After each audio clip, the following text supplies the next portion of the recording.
அமைச்சர்கள் துணைநிலை இருக்கக்கூடிய நிர்வாகிகள் அதிமுக வந்து அதிமுக இருக்காதுன்ற ஒரு கருத்தை முன் வச்சுட்டே இருக்காங்க. அதிமுக காப்பாற்ற அதிமுக முன்னாள் அமைச்சர்கள் தாவைகளை சேர்த்துட்டே இருக்காங்க.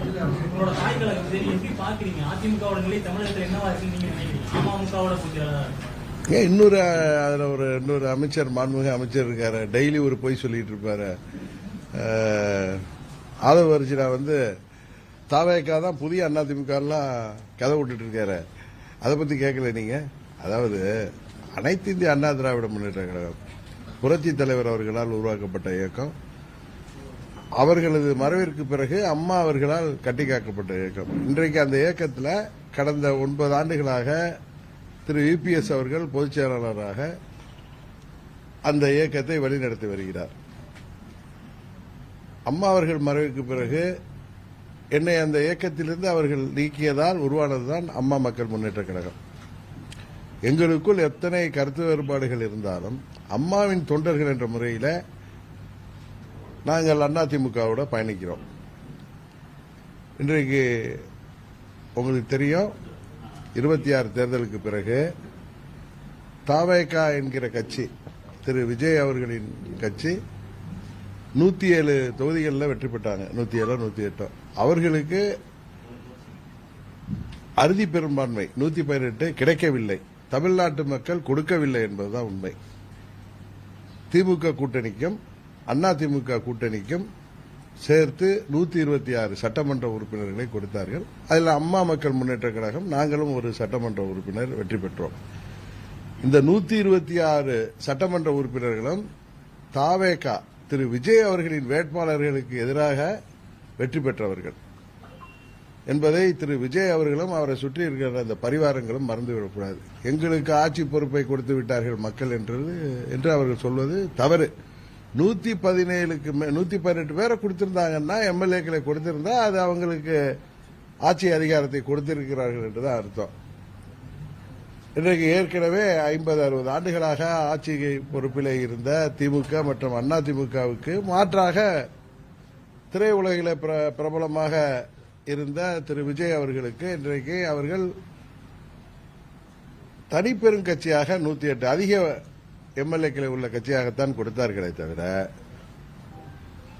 திமுக அதிமுக கையில தான் இந்த ஆட்சியின் கடிவாளத்தை கொடுத்திருக்கிறார்கள். அந்த கூட்டணி கட்சி கையில தான் அடிவாளத்தை கொடுத்திருக்கிறார்கள் என்பதுதான் உண்மை. ஏற்கனவே புரட்சி தலைவர் அவர்கள்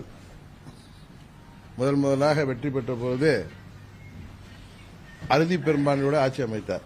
இன்னொன்னு இதுவரை நம்ம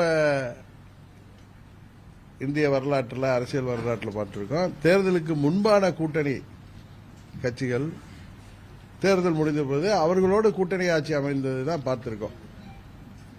அது போன்ற ஆட்சி இதுவரைக்கும் தமிழ்நாட்டில் அமையல.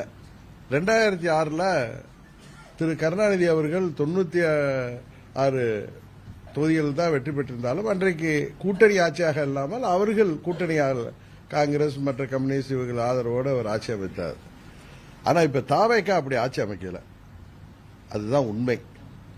அவர்கள் திமுக கூட்டணியில் வெற்றி பெற்ற திரு விஜய் அவர்கள் தீய சக்தி என்று சொன்ன திமுக கூட்டணியில, திமுக தான் பெரிய கட்சிங்கிறது எல்லாரும் தெரியும். அவர்கள் இல்லாமல், திமுகவின் உதவி இல்லாமல் அவர்கள் அங்கே வெற்றி பெற்றிருக்க முடியாது மற்ற கூட்டணி. இது நான் யதார்த்தத்தை சொல்றேன். உடனே திமுகவுக்கு ஆதரவான நிலைப்பாடு எடுக்கிறேன்னு சொல்லாதீங்க. அங்க இருக்கிற காங்கிரஸா இருக்கட்டும், இருந்த காங்கிரஸா இருக்கட்டும், கம்யூனிஸ்டுகளாக இருக்கட்டும், பாராளுமன்ற தேர்தலையும் இந்தியாவிலேயே அதிக தொகுதிகளில் காங்கிரஸ் வெற்றி பெற்றதே தமிழ்நாட்டில் தான்.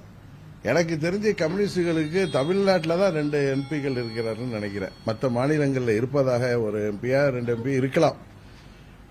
அதுபோல அவர்கள் வெற்றி பெறுவதற்கு, இன்னும் சொல்ல போனால் பெரியவர் வைகோ அவர்களின் மகன் திரு துரை வைகோ அவர்கள் வெற்றி பெற்றதே திமுக கூட்டணியில தான். இன்றைக்கு அவர் உணர்ச்சி வசப்பட்டு அவங்க அப்பா போல பேசுறாரு. குதிரை பேரம் இது இல்லையா, குதிரை பேரம் இல்லையா, ஒட்டக பேரம் இல்லையான்னு. இன்னொன்னு அவர் வசதியா சொல்றாரு, இந்த தேர்தலில் திமுக ஒவ்வொரு தொகுதியிலையும் பல கோடிகளை செலவு செய்தார். 24 தேர்தலில் இவர் திருச்சியில தீப்பெட்டி சின்னத்தில் போட்டியிட்ட பொழுது திமுக ஆதரவோடு தான் வெற்றி பெற்றார். அங்க மதிமுகவுக்கு எவ்வளவு வாக்கு வங்கி இருந்திருக்கும் என்பது உங்களுக்கு தெரியும். அவர் 24 இதே மாதிரி அதிக திமுக செலவு செய்துதான் வெற்றி பெற்றார் என்பதை அவரும் உணர வேண்டும். அதான் யதார்த்தம். அவர் தொகுதியிலும் அங்கு அவர் வெற்றிக்காக திமுகவினர் தான் அன்றைக்கு அங்கே அரும்பாடுபட்டு இவரை வெற்றி பெற செய்தார்கள். இன்றைக்கு அவர்கள் சட்டமன்ற உறுப்பினர்கள் திமுக சின்னத்தில் தான் வெற்றி பெற்றவர்கள், உதயசூரியன் சின்னத்தில் தான் வெற்றி பெற்றவர்கள். நீங்க ஒரு கட்சி சின்னத்தில் போட்டிருக்கீங்கன்னா அந்த கட்சி உறுப்பினராகி தான் அங்கே போட்டியிட முடியும். அதுதான் உண்மை. அதனால அவர்கள் எடுத்த நிலைப்பாட்டை அவர்களுக்கு நன்றி உணர்வோடு திமுக உதவியோட தானே ஜெயிச்சிருக்கோம், திமுகவால தான் ஜெயிச்சிருக்கோம் சீர்காழியிலையும் கடையநல்லூர்லங்கிற நன்றி உணர்வோடு, அவர்களுக்கு நன்றி உணர்வோடு அந்த கூட்டணியிலேயே அந்த கட்சியின் எம்எல்ஏக்களாக தொடர்கிறார்கள். இதுல குதிரை பேரம் இருக்கிறது என்பதை நான் முதல்ல அன்னைக்கு நட்ட நிசியில கவர்னர் மாளிகையிட்ட நான் சொன்னேன். அப்ப கூட நீங்க கேட்டீங்க அதுக்கு விஜய் தான் காரணமானு கூட என்ன கூட நண்பர்கள் கேட்டாங்க. ஏன்னா அன்றைக்கு திரும்ப அதை சொல்ல வேண்டிய காரணம் அது விஜய் மறந்திருப்பார், நீங்களும் மறந்திருக்க கூடாதுங்கிறது தான். அன்றைக்கு விஜய் அவர்கள் போய் அங்க கவர்னரை சந்தித்து ஆதரவு கடிதம் கொடுத்த பொழுது அமமுகவின் சட்டமன்ற உறுப்பினர் ஒருவர் கொடுத்தாரு. அது எனக்கு தொலைக்காட்சியில் பார்த்துட்டு தான், ஏன்னா எனக்கு எங்களால் நீக்கப்பட்ட அமமுக சட்டமன்ற உறுப்பினராக இருந்த திரு மன்னார்குடி தொகுதியில் வெற்றி பெற்ற காமராஜ் அவர்கள் எனக்கு அதிமுகவுடைய பொதுச்செயலாளர் எடப்பாடி அவர்களை முதல்வராக ஆதரவு அளித்து கொடுத்த கடிதம் என்னிடம் இருந்ததை நான் கவர்னரிடம் கொண்டு அந்த கடிதத்தை காமிச்சேன். நீங்க கூட அதில் தவறா இப்ப ஒளிபரப்புறீங்க, இபிஎஸ் அவர்களை முதலமைச்சராக்குவதற்கு நீங்க அழைக்கணும்னு சொல்லி கொடுக்கல. இந்த கடிதம் தான் 5 மணிக்கு கையெழுத்து போட்டிருக்காரு. அதுக்கப்புறம் ஒரு கையெழுத்து வந்திருக்கு. அந்த கடிதம் ஒண்ணு போர்ஜரியா இருக்கணும், இல்ல குதிரை பேரமா இருக்கணும் தான் சொன்னேன். ஏன்னா எங்க எம்எல்ஏ தொடர்பு கொண்ட அவர் கிடைக்கவில்லைன்னு சொன்னேன். அதுக்கப்புறம் 1 மணி நேரத்தில் நான் வீட்டுக்கு வந்தது, எம்எல்ஏ அங்க போய் அந்த கடிதமே நான் கொடுக்கல. அந்த வீடியோ ஒன்று வெளியிட்டாங்களே, அதை யார் வாங்கியது என்பதெல்லாம் பின்பு தெரிஞ்சிச்சு. இதே இடத்துல எம்எல்ஏ என்கிட்ட சொன்னதை நான் ஏஐயா இருக்குன்னு உங்கள்கிட்ட சொன்னேன். அவர் என்ன மேல என் ரூம்ல சொன்னார், அது ஏஐ கடிதம், நான் கையெழுத்தே போடல அப்படி உங்களுக்கு முன்னாடியே சொன்னார், இதே இடத்துல உட்கார்ந்துதான். ஆனா உண்மையிலேயே அவர்கள் தட்டி தூக்கி இருக்கிறார்கள். இப்ப அமமுக சார்பா இல்ல அதிமுக சார்பா ஒருவர் வெற்றி பெறும் பொழுது அவர் தாவேகாவுக்கு எதிராக அங்க போட்டிட்டு தான் வெற்றி பெற்றிருக்காங்க. அவர்களாக என்னமோ மெஸ்பரிஸ் ஆன மாதிரி, என்னமோ மிட்டாயை பார்த்து ஓடுற பிள்ளைங்க மாதிரி அங்க ஓடி இருக்காங்கன்னு யாரும் சொன்னா அதை நம்ப முடியுமா? இன்றைக்கு விஜய் அவர்கள் அன்றைக்கு முதல் கோணல் முற்றிலும் கோணல்ங்கிற மாதிரி தாங்கள் தூய சக்தி என்று சொல்பவர்கள் 108 எம்எல்ஏக்கள் தான் இருக்காங்க. ஆட்சி அமைக்க வீடு வீடா போனாரு, கட்சி ஆபீஸுக்கெல்லாம் போனாரு. ஆட்சி அவர்கள் ஆதரவு கொடுத்தவர்களை வச்சு ஆட்சி அமைச்சிருக்கணும். அதுவும் சொல்ல போனா கம்யூனிஸ்டுகள் இன்றைக்கு என்னதான் ஜனாதிபதி ஆட்சி வந்துவிடக்கூடாது, ஏதோ பாரதிய ஜனதா கட்சியோடைய மறைமுக ஆட்சி வந்துவிடக்கூடாது என்பதற்காக நாங்கள் திரு விஜய் அவர்களை ஆதரிக்கிறோம் என்று சொல்வதெல்லாம் அவர்களுக்கு வேண்டால் சரியாக இருக்கும். அது தார்மீக அடிப்படையில் சரியில்லை என்பதுதான் என்னுடைய கருத்து. ஏன்னா அவர்கள் ஒன்றும் அந்த கூட்டணியில் வெற்றவர்கள் இல்லை. தாவேகா வேட்பாளரை எதிர்த்து தான் அவங்க தொகுதியில் திருத்துறைப்பூண்டிலையும் மற்றொரு தொகுதியிலேயே அந்த கம்யூனிஸ்ட் வேட்பாளர்கள் ஜெயித்த இடங்கள்ல அவங்க வெற்றிருக்காங்க. அதனால இது ஒரு விசித்திரமான ஒரு பொருந்தாத கூட்டணி ஆட்சி தான் நடக்குது. திரு விஜய் அவர்களுக்கும் அவரை சுற்றி உள்ள அந்த பரிவாரங்களுக்கும் ஒரு பயம் இருக்கு. காங்கிரஸ் வேண்டுமானால் நம்மோடு இருக்கலாம், திரு திருமாவளவன் அவர்களோ ஐயுஎம்எல் அவர்கள் கட்சியோ அல்லது கம்யூனிஸ்டுகளோ, ஏற்கனவே கம்யூனிஸ்ட் 4 எம்எல்ஏ இருக்காங்க, அவர்கள் இன்றைக்கு கூட அவங்க கூட்டணியில நாங்க சேரல, நம்ம வெளியில இருந்து ஆதரவு கொடுக்கிறோன்னு ஒரு நிலைப்பாட்டில் இருக்காங்க. எதற்கு விளக்கமா சொல்றேன்னா, இதுல பல இதை போட்டு குழப்பிட்டு இருக்கீங்க. அதுக்காக சொல்லிடுறேன் கிளியரா. இன்றைக்கு அவர்கள் பயத்தின் காரணமாக, ஆட்சி போய்விடுங்கிற பயத்தின் காரணமாக தான், உங்களுக்கு தெரியும் அதிமுகவை உடைத்து அவர்களுக்கு தப்பான வாக்குறுதிகளை கொடுத்து இன்றைக்கு போய் அங்க சேர்றாரு விஜயபாஸ்கர் தான். அதுக்கு அவர் மூலம்தான் அவர்கள் அந்த முயற்சியை செய்து 30 எம்எல்ஏக்களை திரட்டினார்கள். அன்றைக்கு திரு இபிஎஸ் அவர்கள் 17 எம்எல்ஏக்களோடு சென்று அங்க சட்டமன்றத்தில் லெட்டர் கொடுத்ததும் கட்சியின் தலைமை கொடுக்கிற லெட்டர் தான் நிற்கும். அதுபடிதான் அந்த கட்சியோட விப்புங்கிற கொறடாலாம் திறந்திருக்க முடியும். தெரிஞ்சதான் 5 பேர் வந்தாங்க.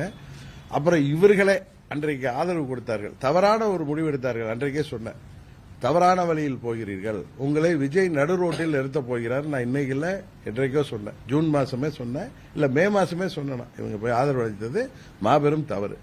ஏன்னா இவர்கள்லாம் அம்மாவின் தொண்டர்கள், அம்மாவால் அறிமுகப்படுத்தப்பட்டவர்கள். இவர்கள் பல பேர் 3 முறை 4 முறை 5 முறை சட்டமன்ற உறுப்பினராக இருந்து பல முறை அமைச்சர்களாக இருந்தவர்கள். அவர்கள் தலைமை மீது அவர்களுக்கு அதிருப்தி இருந்தால் அவர்கள் கட்சியிலே இருந்து அதற்காக அவரோடு பேசி அதை தீர்ப்பது தான் நியாயமாக இருக்கும். அதை விட்டுவிட்டு அன்றைக்கு கட்சியின் நிலைப்பாட்டுக்கு எதிராக தவேகாவுக்கு ஆதரவாக அன்றைக்கு ஆதரவளித்த காரணத்தினால்தான் இன்றைக்கு அவர்கள் கஷ்டங்களை அனுபவித்து வருகிறார்கள். இன்றைக்கு எடப்பாடி அவர்கள் தலைமை மாறினால் சரியாயிடும் என்று சொல்வதெல்லாம் இவர்கள் தாங்கள் செய்த தவறை மறைப்பதற்கு செய்கின்ற நாடகம்தானே தவிர சுயநலத்தை தவிர இதில் வேற ஒன்றும் இல்லை. இன்னும் சொல்ல போனா 2014 அன்றைக்கு எடப்பாடி தலைமையிலான ஆட்சி தொடர்வதற்கு காரணமாக உதவிகரமாக இருந்த என்னை அன்றைக்கு வெளியேற்றினாலும் நான் அம்மாவின் தொண்டன் என்கிற முறையில் அதையெல்லாம் மறந்துவிட்டு இன்றைக்கு அவர்களோடு கூட்டணியிலே இருக்கிறேன், தொடர்ந்து இருப்பேன். நாங்கள் ஆதாயத்துக்காக அரசியல் ஆதாயத்துக்காக கட்சி நடத்துபவர்கள் அல்ல. ஆட்சி அதிகாரம் முக்கியம்தான். அதே நேரத்தில் நாங்கள் எல்லாம் அம்மாவின் தொண்டர்கள் என்ற ஒரு புள்ளியில நாங்கள் அவர்களோடு எந்தவித மனமாச்சரியத்திற்கும் இடமில்லாமல் எந்தவித மாற்று எண்ணம் இல்லாமல் நாங்கள் அம்மா மக்கள் முன்னேற்ற கழகம் அதிமுக கூட்டணியில இடம்பெற்றுக் கொண்டிருக்கிறது. இந்த கடினமான சூழ்நிலையிலும் நாங்கள் அவர்களுக்கு உறுதுணையாக இருக்கிறோம். ஆனால் அதிமுகவில இந்த கடினமான நேரத்தில் அந்த கட்சியால் மந்திரியானவர்கள், அந்த கட்சியால் சட்டமன்ற உறுப்பினரானவர்கள், அந்த கட்சியால் வெளி உலகத்திற்கு தெரிந்தவர்கள், அமைச்சர் பொறுப்பில் பல ஆண்டுகள் இருந்தவர்கள், இன்றைக்கு கூட போறப்ப அந்த துறை அமைச்சர், முன்னாள் அந்த துறை அமைச்சர், இந்த துறை அமைச்சர் என்று அம்மா அவர்களால் அறிமுகப்படுத்தப்பட்டவர்கள் இன்றைக்கு அந்த கட்சியை அழிக்க வேண்டும் என்று நினைப்பவர்களோடு அதிமுக ஒரு தீர்ந்து போன சக்தி, இவர்கள் எல்லாம் ஊழல் சக்தி என்று சொன்னவர்களோடு இன்றைக்கு போய் சேர்கிறார்கள் என்றால் இது அப்பட்டமான சுயநலத்தை தவிர வேற அல்ல.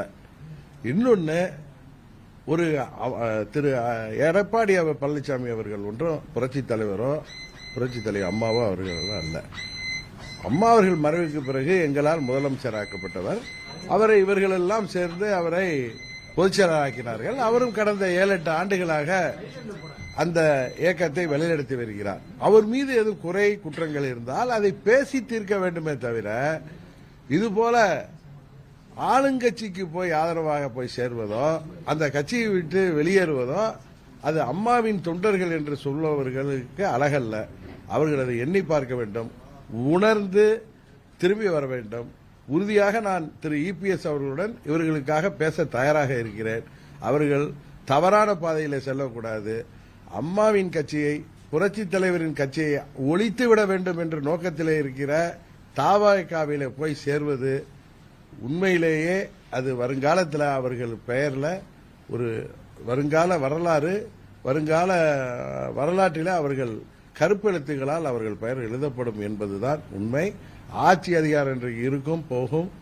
ஆனால் நாம் எந்த இயக்கத்திலே அறிமுகமானோமோ அந்த இயக்கத்திற்கு ஆதரவாக இருப்பதுதான் ஒரு நல்ல தொண்டனின் முடிவாக இருக்க முடியும். அதை அவர்கள் செய்ய வேண்டும் என்பதுதான் எனது கருத்து.